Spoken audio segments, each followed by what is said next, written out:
அண்மை செய்தியாக பார்த்து வருகிறோம்.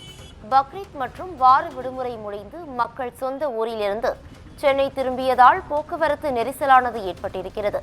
போக்குவரத்தை சீர் செய்யும் பணியில் காவலர்கள் ஈடுபட்டிருக்கின்றனர். இருப்பினும் நெரிசல் குறையாமல் இருக்கின்றன. கிளாம்பாக்கம் மட்டுமல்லாது ஊரப்பாக்கம், கூடுவாஞ்சேரி உள்ளிட்ட பகுதிகளிலும் போக்குவரத்து நெரிசலானது ஏற்பட்டிருக்கிறது. இது குறித்தான கூடுதல் விவரங்களோடு எமது செய்தியாளர் சக்திவேல் இணைகிறார். சக்திவேல், வணக்கம். இது குறித்தான முழு விவரங்கள் என்ன? நிச்சயமாக வணக்கம் பவித்ரா.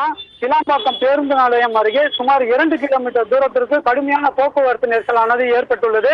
தற்போது அந்த காட்சிகளை நம்மால் பார்க்க முடிகிறது.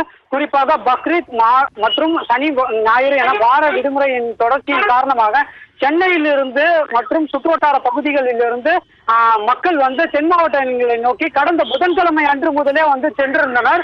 புதன், வியாழன், வெள்ளி என தொடர்ச்சியான விடுமுறை நாட்களும் வருவதன் காரணமாகவே அந்த பயணிகள் சென்னையிலிருந்து அதிகப்படியான மக்கள் தென் மாவட்டங்களை நோக்கி சென்றிருந்த நிலையில் மீண்டும் இன்று முதல் பள்ளி, கல்லூரிகள் மற்றும் அரசு பணிகளுக்கு, நிறுவனங்களுக்கும் செல்ல வேண்டிய கட்டாயம் இருப்பதின் காரணமாகவே மீண்டும் தென் மாவட்டங்களை நோக்கி சென்ற மக்கள் சென்னை திரும்புவதன் காரணமாக ஒரே நேரத்தில் அதிகப்படியான வாகனங்கள் இந்த பகுதியில் வரக்கூடிய சூழல் ஏற்பட்டுள்ளது.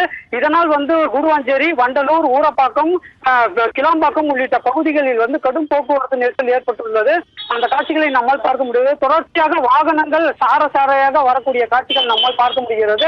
இருசக்கர வாகனம், கார், வேன், அரசு மற்றும் தனியார் நிறுவனங்கள் உள்ளிட்ட பேருந்துகளிலும் மக்கள் அதிகப்படியாக வருகின்றனர். அந்த வகையில் வரக்கூடிய அனைத்து வாகனங்களுமே இந்த கிளாம்பாக்கம் பேருந்து நிலையம் வழியாகவே சாலையை கடந்து சென்னை புறநகர் பகுதிக்கு செல்ல வேண்டும். அப்படி செல்லும் போது இந்த வாகனங்கள் இந்த வழியாக வரும்போது சுமார் 2 கிலோமீட்டர் தூரத்திற்கு போக்குவரத்து நெரிசல் ஏற்பட்டுள்ளது. குறிப்பாக குறிப்பிட்ட நேரத்திற்கு இந்த போக்குவரத்து நெரிசலை கடந்து செல்ல முடியவில்லை என வாகன ஓட்டிகளும் வருத்தத்துடன் தெரிவிக்கின்றனர்.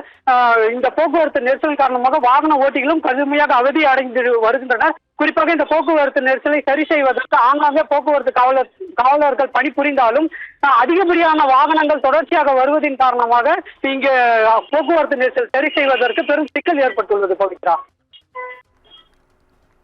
கூடுதல் விவரங்களுக்கு நன்றி சக்திவேல்.